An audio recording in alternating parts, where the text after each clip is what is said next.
My son-in-law lifted his glass of wine, the kind that probably cost more than my first car, and looked straight at me. We were sitting in one of those fancy restaurants where the lights are dim, the plates are artistic, and the people talk in whispers as if their words were made of gold. He smiled, that arrogant, polished grin he wears when he thinks he's the smartest man in the room. "To family," he said, his tone dripping with false warmth. "And to my father-in-law, who proves that not everyone gets to be a winner in life." The table erupted in laughter. His investors laughed the loudest, eager to mirror his mood, eager to please. They didn't know who they were laughing at. A retired school principal who looked harmless in his old Navy suit. But what they didn't know was that the man they mocked held the keys to the very fortune funding Mark's entire empire. My quiet reply that night didn't just end the laughter. It ended his career. But that's getting ahead of the story. The restaurant was called Unravel, a place so obsessed with image that even the air felt curated. The sound of crystal glasses clinking was like a nervous heartbeat echoing through the room. Every seat was filled with people who wore power like perfume. Thick, expensive, and suffocating. I sat quietly, surrounded by wealth that didn't belong to me, feeling like a ghost at a feast. The chair I was sitting on probably cost more than the sofa back home. My son-in-law, Mark Sterling, sat at the head of the table, commanding attention like a self-made emperor. His suit shimmered under the golden lights, every gesture calculated for effect. I wore my old navy wool suit, the same one I'd bought for my wife's funeral 10 years ago. It was plain, dignified, and honest. But under those glittering lights, it felt like an artifact from another age, a reminder of a time when respect was earned, not purchased. A waiter placed a plate in front of me, a single scallop surrounded by some sort of foam and flower petals. My late wife, Clara, would have laughed if she'd seen it. "For that price, Harold," she'd have whispered, "you could have bought the whole boat." Clara and I built our life from scratch. Her grandmother's tomato sauce recipe had turned into a small business we ran from our garage. Late nights, flour on our faces, and the smell of basil in the air. That was our world. Real, messy, honest. This world of silk ties and hollow smiles wasn't ours. It was Mark's. As the waiter slid the enormous bill discreetly near Mark's elbow, I felt that quiet ache again. It was my money paying for this meal, money from the Henderson Family Trust, the fund built from Clara's hard work and her recipes. Mark tapped his glass with a fork, that sharp metallic note cutting through the soft murmurs of the restaurant. All eyes turned to him. He smiled, a conqueror addressing his court. "Friends, colleagues," he began smoothly, "thank you for joining me tonight. Sterling Financial stands on the edge of something revolutionary, innovation, growth, and limitless opportunity." He loved those words, innovation, synergy, disruption, the hollow vocabulary of modern ambition. I had read the financial reports myself. His company was drowning in debt, yet here he was, selling illusions with the confidence of a magician. Jessica, my daughter, sat beside him, smiling like porcelain. She looked perfect, untouched, as if she had forgotten how to be real. I caught her eye, searching for the girl who once laughed freely, but all I saw was fear. Mark raised his glass again. "But success means nothing without family," he said, glancing at Jessica, who blushed dutifully on cue. Then his eyes turned toward me, his voice dripping with condescension. "And of course," he continued, "a special thanks to my father-in-law, Harold Henderson, retired principal, a man who reminds us that even if you're not a winner, you can still have a seat at the winner's table." The laughter that followed was quiet but cruel, the kind that digs deep and stays there. I looked at Jessica. She didn't speak. She didn't even look up. Her silence was her consent. Mark leaned forward, eyes glinting with mockery. "Tell me, Harold," he said loudly enough for nearby tables to hear, "how does it feel to be a loser?" The room froze. Then came the laughter. Sharp, nervous, obedient laughter. Every sound chipped something inside me. For years, I had endured his arrogance, the dismissive tone, the smug superiority, for Jessica's sake. But that night, something in me hardened. I didn't The taxi drifted through the city like a ghost ship sailing a river of light. Outside, neon signs and street lamps blurred together, but inside, silence filled every inch of space. I sat there, staring out the window, watching people on sidewalks laughing, holding hands, living their ordinary lives, unaware that mine had just shifted forever. It wasn't Mark's insult that echoed in my mind. Words from a man like him were weightless. What haunted me was my daughter's silence. Jessica. The way she had stared down at her plate, refusing to look at me, her hand trembling slightly as she reached for her glass. She hadn't defended me. She hadn't even tried. And in that quiet betrayal, something far heavier than humiliation settled in my chest. A slow, suffocating grief. I had lost my wife to sickness. That was a pain I had learned to live with. But losing my daughter to vanity, to greed, that was a wound without a cure. The phone in my pocket vibrated suddenly, startling me. I didn't need to look at the screen to know who it was. Jessica. For one naive moment, I hoped it was an apology. Maybe she had seen the cruelty in her husband's face. Maybe she remembered who she used to be, the girl who once painted me birthday cards and called me her hero. I answered, "Dad." Her voice came sharp, panicked, and angry all at once. "What were you thinking? Do you even realize what you've done?" I said nothing. "Those were Mark's investors," she continued, her tone rising. "He's been working on that deal for months, and you just destroyed everything."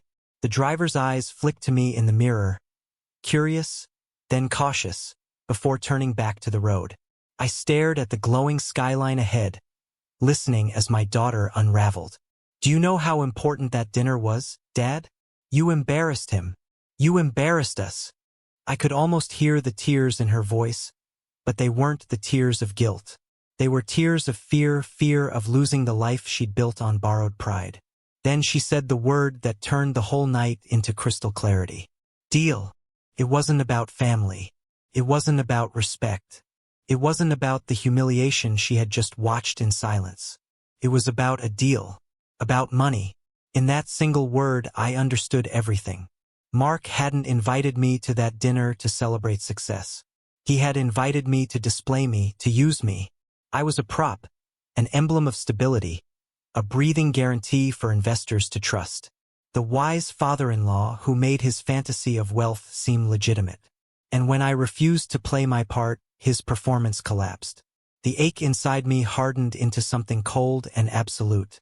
She kept talking, her voice frantic. "You can't just pull the rug from under him like that. We need." I interrupted her quietly. "Jessica." She went silent. There was a long pause, filled only by the hum of the engine and the faint city sounds outside. When I finally spoke, my words were calm but sharp enough to cut through her panic. "You've made your choice," I said, "and now I'm making mine. Dad, please." I ended the call before she could finish. The silence that followed wasn't empty. It was full of understanding, of painful, unshakable truth. I slipped the phone back into my pocket and leaned against the seat. I wasn't angry anymore. I was awake. The driver pulled up to my apartment building and gave me a sympathetic glance. I paid him, stepped out, and looked up at the rows of glowing windows above. Each one seemed to belong to another story. Lives built on love, ambition, or maybe lies. Mine had been built on trust, and that trust had been shattered. As I walked up the stairs, I thought of Clara, her laughter, her hands stained red from tomatoes, her tired eyes that still sparkled with pride. Protect our girl, she had told me before she passed. Protect what we built. I had failed at both, but that failure was over now. That night, sleep was shallow, more a gray fog than rest. Every time I closed my eyes, I saw Jessica's face at the dinner table, frozen between shame and fear. When the first morning light crept through my curtains, I felt something I hadn't felt in years. Clarity. I sat up, the room still half dark, and whispered to the empty air, "No more." Today I wouldn't argue. I wouldn't beg. I would act. Because love without boundaries becomes permission for destruction. And I had finally reached my limit. By the end of that day, my daughter would realize what happens when you mistake silence for weakness. I slept barely 2 hours, but it didn't matter. When I woke, I wasn't tired. I was clear. The house was silent, the kind of silence that used to comfort me after Clara's passing. But that morning it felt different. It wasn't peace. It was focus, the kind of stillness before a storm. I made coffee the way she used to, strong enough to wake the dead. Then I sat at the kitchen table and opened the old folder that held our company's earliest records. Clara's Pantry. The name still made me smile. We'd started with borrowed money, too many dreams, and one unforgettable recipe. That simple business had become the foundation for everything, including the trust fund that now fed Mark's greed. I ran my fingers along the edges of the documents. Each number, each signature, felt like a fingerprint from a life built on sweat and love. And now, that legacy was being used as a stage prop in a scam. Not anymore. By 8 a.m., I was sitting in the office of Grace Whitmore, my financial advisor for nearly 2 decades. Grace was the kind of woman who saw through chaos the way a mathematician sees through numbers. Her office smelled faintly of coffee and expensive paper, a world apart from the hollow glamour of Mark's boardrooms. When she saw me walk in without an appointment, she understood something serious had happened. "Harold," she said softly, rising from behind her desk, "you look resolved." "I am," I said, lowering myself into the chair across from her. "I need 2 things done today, not tomorrow, not next week. Today." She didn't interrupt. She just nodded, picked up a notepad, and waited. "First," I said evenly, "freeze the supplementary credit card linked to the Henderson Family Trust, the one in Jessica's name. Effective immediately." Her pen paused midair. "All transactions? All of them." Grace had handled our finances long enough to know the implications. Jessica used that card for everything: groceries, clothes, the luxury penthouse rent, even vacations. Freezing it wasn't a minor inconvenience. It was pulling the plug on their lifestyle. Still, Grace didn't question me. She scribbled a note. "Consider it done." I took a deep breath, then continued. "Second, I need a full forensic audit of the trust. Every withdrawal, transfer, investment, payment. Go back 5 years. I want a complete report: who spent what, when, and why." That got her attention. She looked up from her notes, eyes narrowing slightly. "Harold, that's a significant request. May I ask what's going on?" I leaned back, folding my hands over my lap. "You remember when Clara and I started the business, right?" "I do," she said quietly. "I helped you set up the trust after you sold it." "Then you'll also remember why we built it," I said. "It wasn't about the money, Grace. It was about protection, for Jessica, for Clara's memory, for everything we created. I wanted to make sure no one could misuse what we built." Her expression softened. "And someone is misusing it now."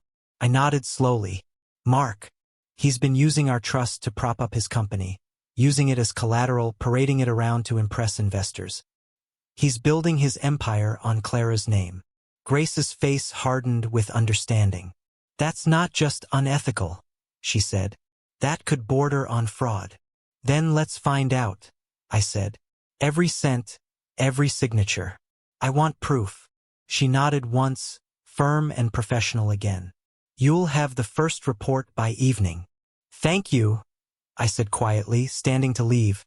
As I reached the door, she spoke again, her tone softer this time. "Harold, Clara would be proud of you." I stopped, my hand on the doorknob. "I hope so," I murmured, "because I'm not just protecting money, Grace. I'm protecting her promise." Outside, the city buzzed with life. People rushing, horns blaring, deals being made. But all I could think about was the stillness of Clara's workshop, the smell of tomatoes and fresh herbs, the sound of her humming while she stirred sauce. That was the sound of truth. And now I was ready to defend it. I spent the rest of the day in my study, the one lined with books and framed photos of a life that once made sense. One of the pictures sat on my desk. Clara on the beach, sunlight in her hair, laughing as if the world could never touch her. She had asked me for only 2 promises before she died, to protect our daughter and to protect what we built. I had failed at both, but I still had time to make it right. As the clock struck 5, my phone rang. Grace's number flashed on the screen. My heart gave a hard, steady thump. "Grace," I said, answering. Her voice was different. Grace's words hit like a brick through glass. For a moment, I couldn't even speak. All I heard was the faint rustle of her papers on the other end of the call and the low hum of my desk lamp. "Explain," I said quietly. She drew a slow breath, professional but shaken. "We cross-referenced Mark's company records with your trust statements. Harold, he's been using your financial documents, the official ones, as part of his investor presentations. Not stealing the money directly, but using your trust's value to imply stability." I shut my eyes. "Imply?" "In his pitch decks and bank proposals, he's showcasing your trust's $50 million valuation as though it's tied to his business, as if the Henderson Family Trust is his safety net." I could almost see her pinching the bridge of her nose as she continued. "He's not withdrawing funds. He's weaponizing your name, your wife's legacy, to create the illusion of wealth. It's subtle, but it's still deception." I opened my eyes and stared at Clara's photo on my desk. Her smiling face, frozen in sunlight. That smile had built this fortune, and now it was being used to feed lies. Grace continued, her voice tightening. "Depending on what he's told those investors, this could easily slip into the territory of financial misrepresentation or even fraud." The word hung in the air. Fraud. I rubbed a hand across my mouth, trying to think through the fog of disbelief. How much damage could this cause? "Potentially enormous," she said. "If investors discover they were misled, your trust could get dragged into legal scrutiny. Even if you did nothing wrong, your name is all over his documents." So that was it. Not only had Mark disrespected me, he had turned me into his unwilling accomplice. "What do we do?" I asked finally. "Let me bring in a forensic accountant," Grace said. "Someone who can trace every link, every signature, every false statement. If he's using forged documents, we'll find them." "Do it," I said, "and make sure every copy is locked down. If Mark's going to burn his empire, I want to make sure he doesn't take Clara's legacy with it." For the next week, my house became a waiting room for truth. Days passed in quiet tension, punctuated only by phone calls and the low ticking of the grandfather clock in the hallway. The accountant's name was Edward Finch, a small, meticulous man with silver glasses and an unnerving ability to find order in chaos. He never spoke in emotion, only in evidence. While Grace and her team dug through the digital archives, I spent my evenings upstairs, sorting through old boxes, trying to find a sense of direction among the dust. Every folder, every photograph, reminded me of a time when money had meant security, not corruption. Clara and I had worked to build, not to impress. We never owned luxury cars or penthouses. Our pride was in honesty, and somehow I had let that be twisted into something cheap and hollow. It was on a Tuesday afternoon that the call finally came. A 3-way conference, Grace, Finch, and me. "Mr. Henderson," Finch began, his tone precise and clinical. "We've completed the first phase of our review." I braced myself. "And we have moved beyond the stage of implication," he said. "We've found direct evidence of criminal fraud." Grace let out a sharp breath. I sat frozen, my grip tightening around the phone. Finch continued, unflinching. "Your son-in-law didn't just reference the Henderson Family Trust. He fabricated legal documents, letters of intent, that claim your trust agreed to invest $5 million into Sterling Financial's next funding round." My stomach turned. "That's impossible." "They bear your name," Finch said, "and your signature." I shot to my feet, heart pounding. "My signature? I've never signed anything like that." "Of course you haven't," Finch replied. "They're forged. Very sophisticated forgeries, likely traced from earlier legal documents or contracts you've signed. But make no mistake, they are fraudulent." I felt the world tilt beneath me. "So he didn't just use my name. He became me." "Essentially, yes," Finch said calmly. He used those forged letters to secure investor confidence. It's textbook securities fraud. The words hit like blows. Forgery. Fraud. Securities crime. Grace spoke next, her voice low. Harold, this is serious. This isn't just family drama anymore. This is federal territory. I looked toward the window. The city outside looked colder somehow. Every light sharp and distant. How long has he been doing this? About 18 months, Finch said. He's been shuffling investor money, using new funds to cover old debts. A slow-motion collapse disguised as growth. His company isn't expanding. It's imploding. Ponzi scheme. I didn't need to hear more. I could see it clearly now. The dinners, the charm, the expensive suits. It wasn't confidence. It was desperation. The man who called me a loser was drowning, and he had tied his survival to my family's name. As Finch and Grace wrapped up the call, I sat back in my chair, staring at Clara's old recipe book sitting on my shelf. Don't let them make it cheap, she had told me. And now I finally understood what she meant. This wasn't just about saving a trust or exposing a fraud. It was about reclaiming dignity, hers, mine, and the truth we built together. I stood, my hands steady for the first time in weeks.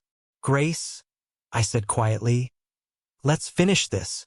Because if Mark wanted to play games with forged signatures, I was about to show him what real power looked like. The kind that doesn't need to scream to destroy a man. After the call ended, silence filled the room like thick smoke. The words forgery and fraud hung in the air long after the line went dead. I sat there for a long while, staring at the faint reflection of myself in the dark window. I didn't look like a man who had just discovered he'd been betrayed. I looked calm, too calm, because beneath that still surface, something much older and colder had awakened inside me. For years, I'd accepted Mark's arrogance as something to tolerate, a necessary evil for Jessica's comfort. But now it was clear. This wasn't arrogance. It was theft, and not of money, of trust, of honor, of the one thing Clara and I had built with our bare hands. I needed to clear my head, to think. The house was too neat, too quiet. I climbed the creaking stairs to the attic, a place I hadn't entered in years. The smell of old wood and time hit me the moment I opened the door. Dust, sunlight, and memory. Boxes stacked like forgotten monuments filled the room. Old furniture covered in white sheets stood like ghosts frozen in mid-motion. I moved carefully through the maze until I found what I hadn't known I was looking for. A worn cardboard box tucked behind an old trunk, its edges soft from age. Scrawled across the top, in her unmistakable handwriting, were two words that made my throat tighten. Clara's pantry. I sat on the floor and pulled the box toward me. The tape was brittle. It peeled away easily, like time surrendering its grip. Inside were fragments of another life. Napkins covered in doodles of logo ideas, faded Polaroids from our first kitchen, even a small wooden spoon stained red from years of tomato sauce. I smiled despite myself. There was one napkin sketch I remembered vividly. 2 basil leaves forming a heart. Clara had drawn it during a late-night brainstorming session, laughing as she said, "If love had a flavor, it would be tomato and basil." She'd been right. Beneath the napkins lay an old, spiral-bound notebook, the original recipe book. Its pages were yellowed, corners curled, and every page was marked with notes in Clara's handwriting. Add more garlic here. Try slow cooking this batch. This one made Harold dance in the kitchen. I ran my fingers over the ink as though touching her again. For a moment, I wasn't in a dusty attic. I was back in that garage kitchen, the smell of simmering sauce in the air, the sound of her humming softly as she worked. Then another memory surfaced, one that hurt to remember. The hospital room. The steady beep of the heart monitor. The way she had looked at me with eyes that still burned with life even as her body failed her. "Harold," she had whispered, her hand cold but strong in mine. "Promise me 2 things." I'd leaned closer, my voice breaking. "Anything. Protect Jessica," she said first, her words soft but firm. "She's kind, but she's easily swayed. Don't let her lose herself." Then her hand tightened around mine. "And protect this, what we built. Don't let anyone cheapen it. Promise me." I had promised. Through tears. Through a grief I didn't know how to survive. But I had failed her on both counts. The weight of that failure pressed down until I couldn't breathe. I lowered my head, gripping the recipe book against my chest as if it were her heart still beating. "I'm sorry, Clara," I whispered. "But I swear to you, I'll make it right." The guilt began to fade, replaced by something steadier. Resolve. I put everything back into the box except for the recipe book. That, I carried downstairs with me, setting it gently on my desk beside Grace's reports. The numbers and signatures told me what Mark had done. But the recipe book, that reminded me why I needed to stop him. It wasn't about revenge. It was about restoration. I wasn't just a father defending his name. I was a husband keeping his promise. 3 days later, the doorbell rang. Not a polite chime, but a frantic, continuous pounding. I knew who it was before I even reached the door. When I opened it, Jessica stood there, her face blotchy from crying. Mark loomed behind her, his perfect hair disheveled, his eyes red and wild. They both looked like people whose world had just been pulled out from under them, and maybe that's exactly what had happened. Jessica's voice trembled as she spoke. "Dad, the card isn't working. The payment for the car got declined. And the club, they called about the membership." Her words came in a torrent of panic, each one more shallow than the last. She didn't even realize how absurd she sounded, talking about luxury cars and club fees as though those were the tragedies that mattered. But Mark wasn't listening to her. He pushed past her into the house, fury radiating from every movement. He slammed a thick folder down on my coffee table so hard that the sound echoed through the quiet room. "You're going to fix this," he snapped. I looked down at the folder. Legal papers, bank documents, signatures waiting. Something in his tone told me everything I needed to know. This wasn't a man asking for help. It was a man demanding control. I sat down in my chair, Clara's chair, the one she always said made me look like a king pretending not to be one, and looked up at him. Calm, steady. "Fix what, Mark?" I asked. He sneered, his voice sharp as glass. "You'll see." Because what he handed me Mark stood in my living room like a man cornered by his own lies. His expensive suit was creased, his tie half undone, and his face glistened with the kind of sweat that doesn't come from heat. It comes from fear. Jessica lingered behind him, her mascara smudged, her posture small and uncertain. She looked around the room as though she barely recognized it, as though my home, the place she grew up in, was foreign territory now. Mark shoved the folder toward me again. "Read it," he barked. I reached for it slowly, my fingers steady. The cover was embossed with the logo of Sterling Financial, his company. Inside, a stack of documents waited, heavy, official, filled with that dense legal language designed to overwhelm the untrained eye. But even a glance was enough. The title page said it all. Loan Guarantee Agreement, $5 million. And beneath it, a long blank line labeled guarantor's signature. Mine. So that was it. He wanted me to personally guarantee a massive business loan to keep his failing empire afloat. He wanted me to tether Clara's legacy, my future, and Jessica's inheritance to his sinking ship. I looked up at him. His jaw was tight, his eyes wild.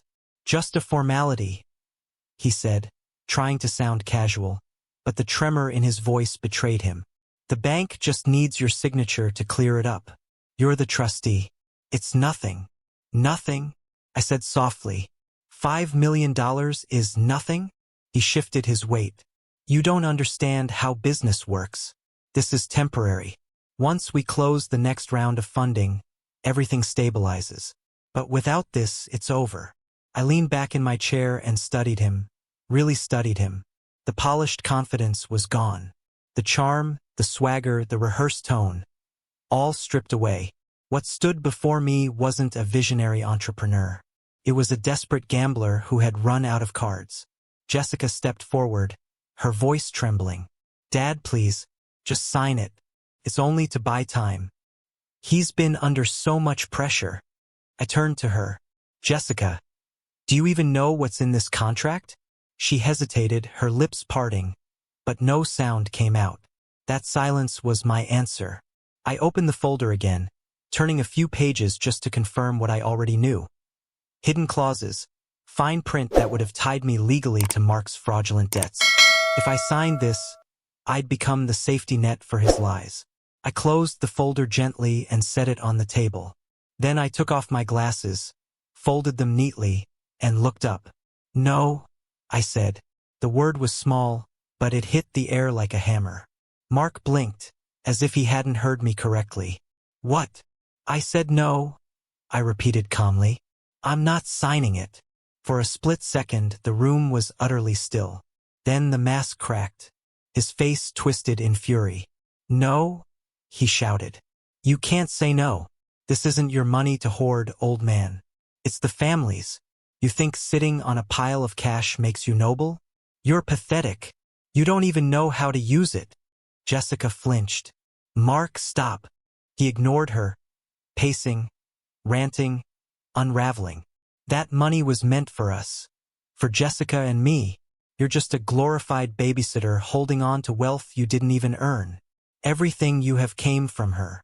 He jabbed a finger toward Clara's photograph on the wall. My vision narrowed. The sound of my pulse filled my ears. But I didn't rise. I didn't shout.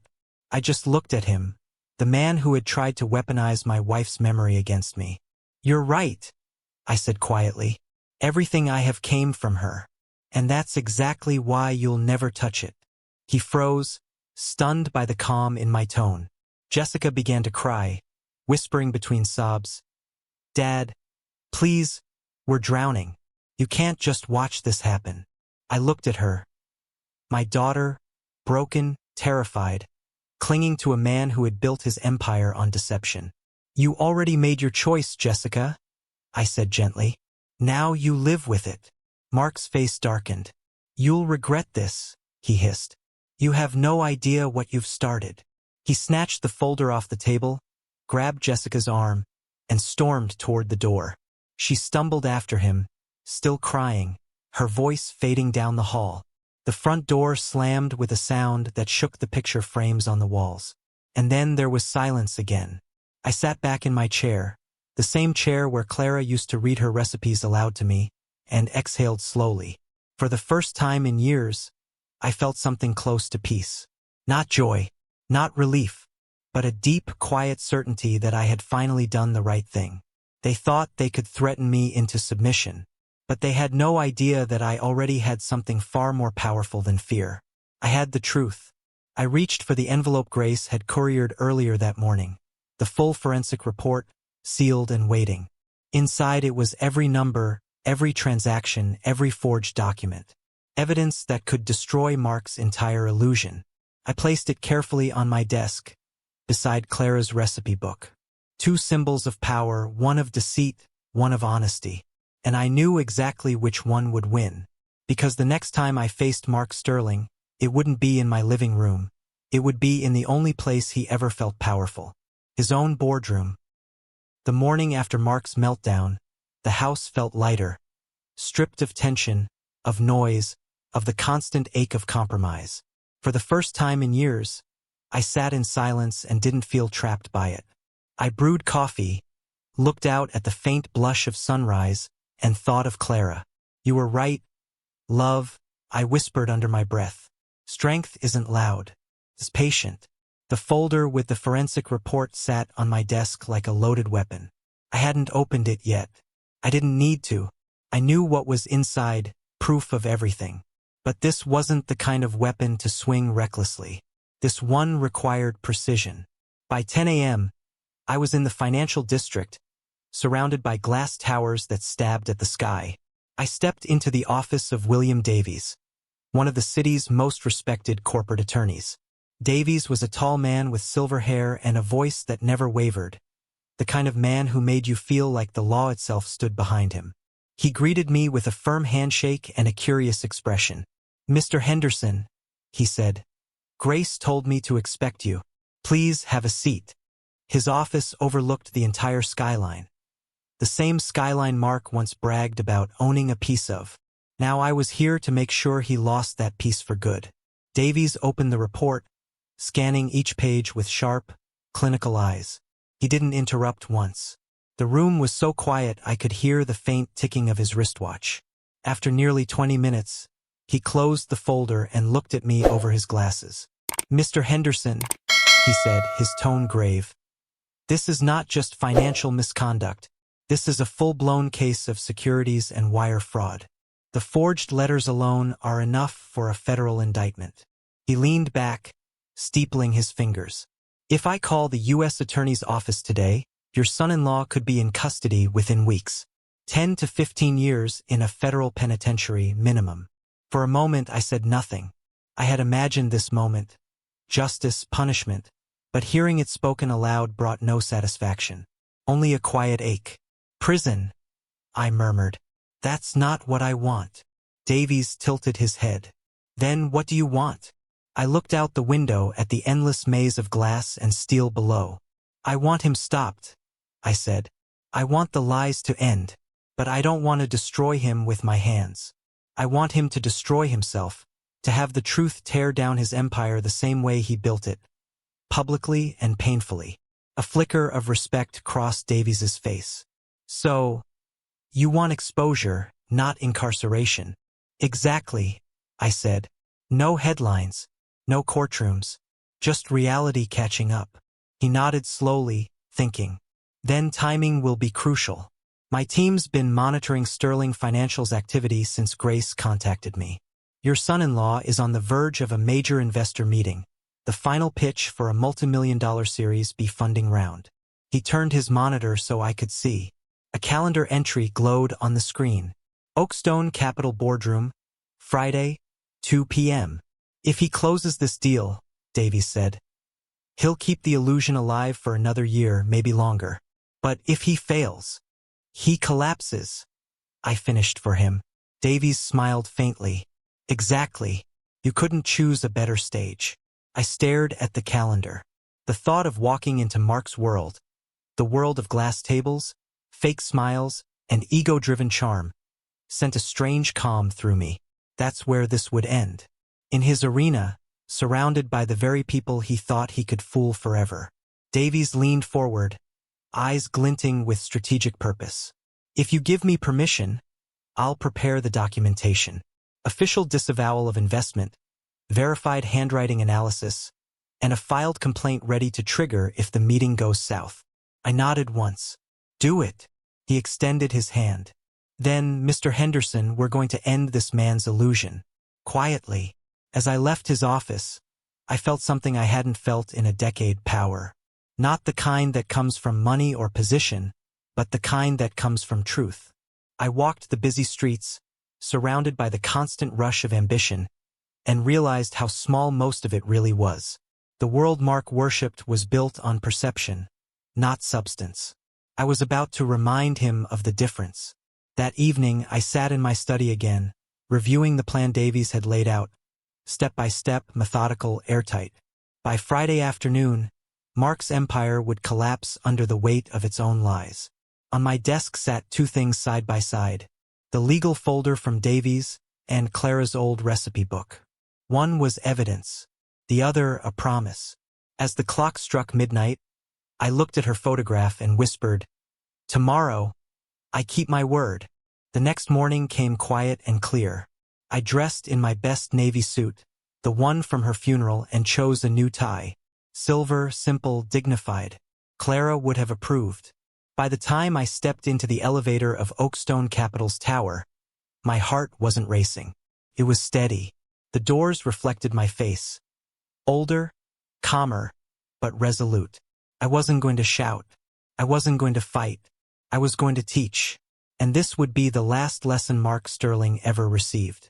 Because in that glass-walled boardroom, surrounded by his investors, my silence was about to speak louder than all of Mark's lies combined.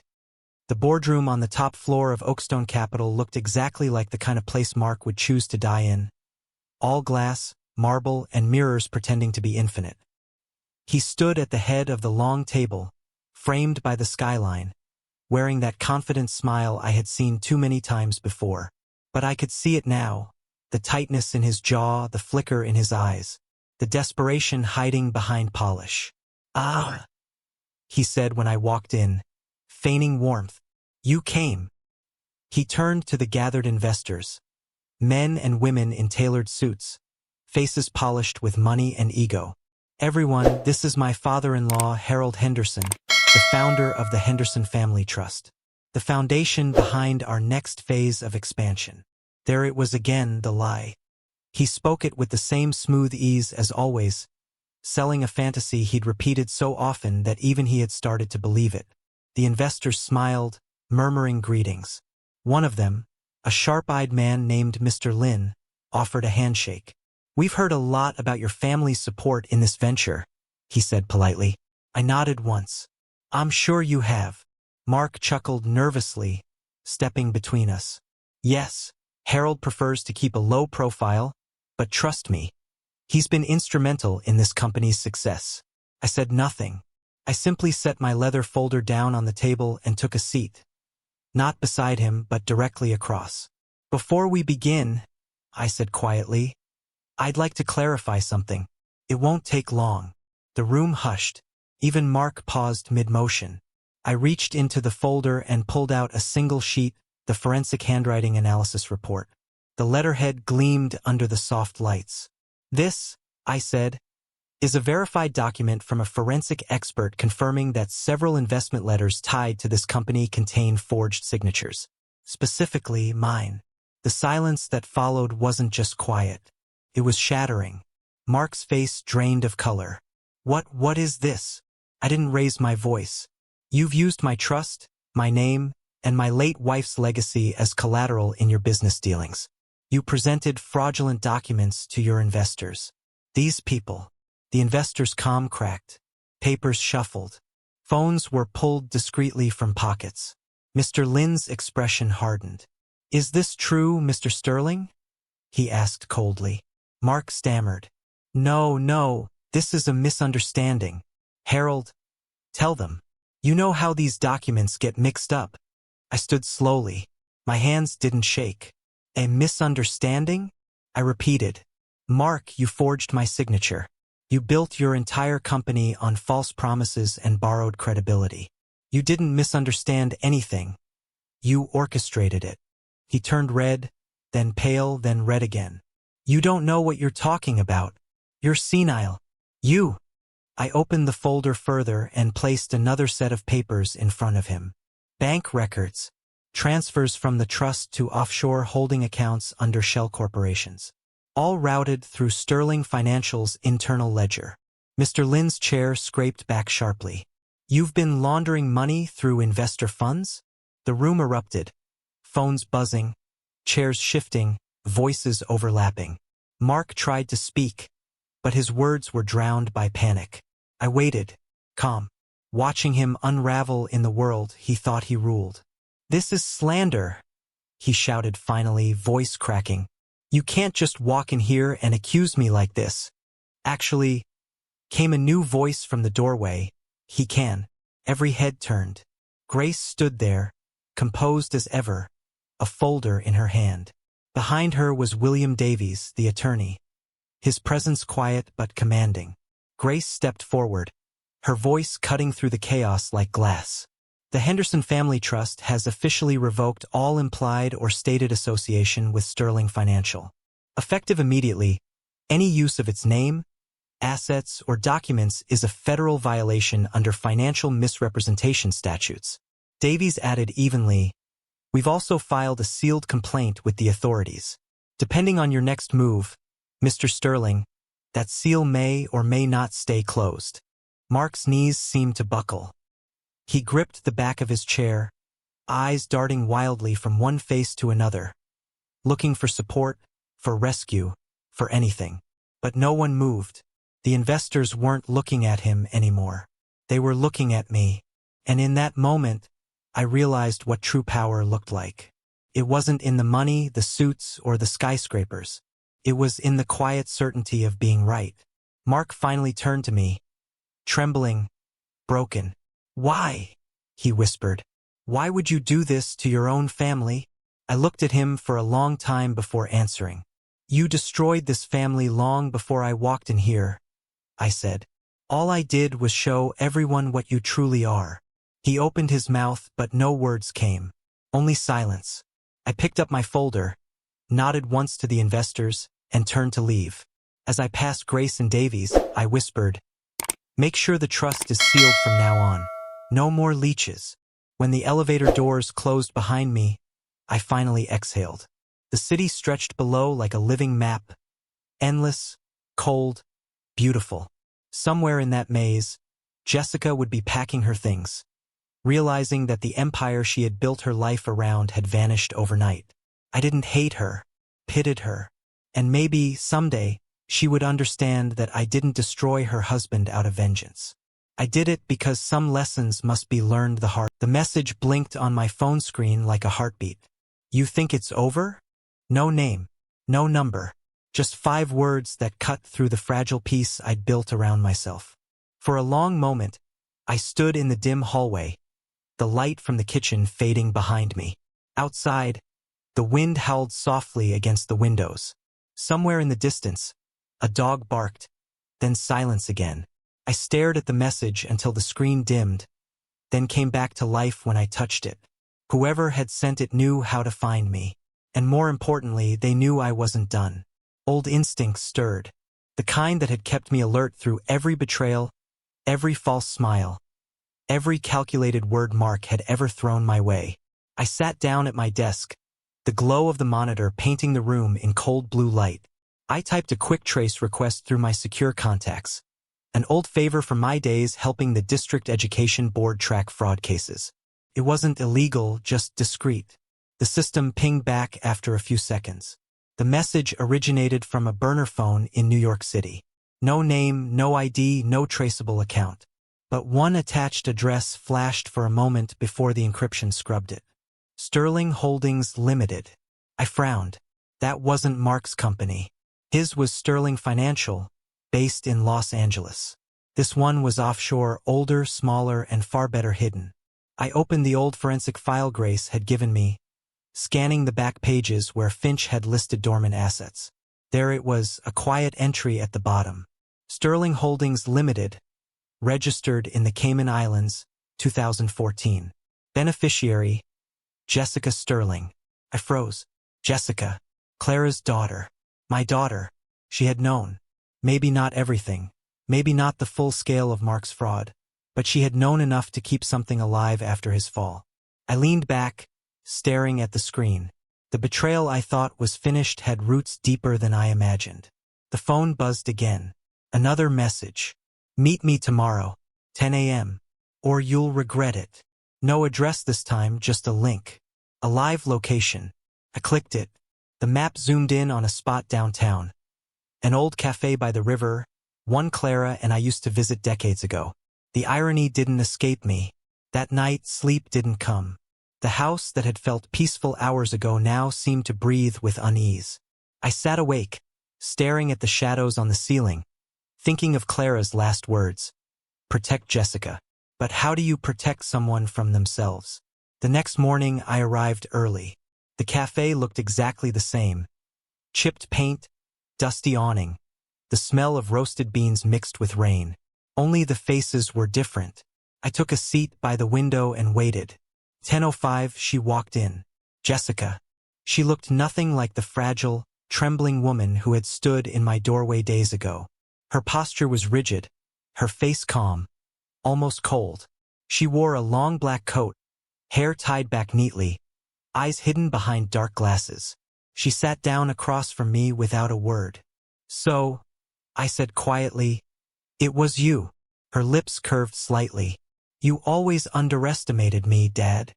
There was no warmth in her voice, only calculation. "What do you want?" I asked.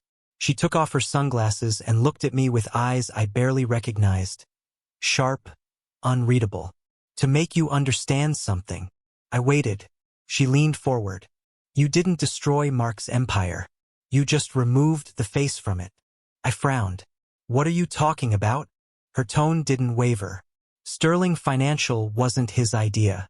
It was mine. The words landed like a slap. She smiled faintly at my silence. He was the perfect mask. Charming, ambitious, disposable. I built the structure, Dad. The shell companies, the tax routes, the marketing strategies. He just played the role. And you helped fund it. My throat went dry. You used the trust. Of course, she said. It was poetic. Mom's legacy fueling my independence. Don't look at me like that. I didn't mean for it to spiral. Mark got greedy. He started forging things, hiding things from me. You think I didn't try to stop him? Her voice softened, almost wistful. But when he turned on you that night, I knew it was over. So I let him burn. You think you won, Dad? But all you did was clear the board for me. I stared at her. My daughter, my Clara's child, and felt something inside me break again, but this time quietly. You sound just like him, I said. She smiled sadly. No, I'm smarter. The silence between us stretched, thick and heavy. Finally, I stood. Then this conversation never happened. She didn't stop me as I turned to leave, but as I reached the door, her voice followed, soft, almost gentle. Be careful, Dad. You might not like what comes next. I walked out into the gray morning light, rain beginning to fall in thin, cold lines. The city felt different now, heavier. I didn't go home. Instead, I drove straight to Grace's office. When she looked up, she must have seen something in my face that told her everything. Grace, I said, setting my phone down on her desk. We have to reopen the file. There's another name. Who? She asked quietly. I looked at her, at the only person I still trusted, and said the name slowly.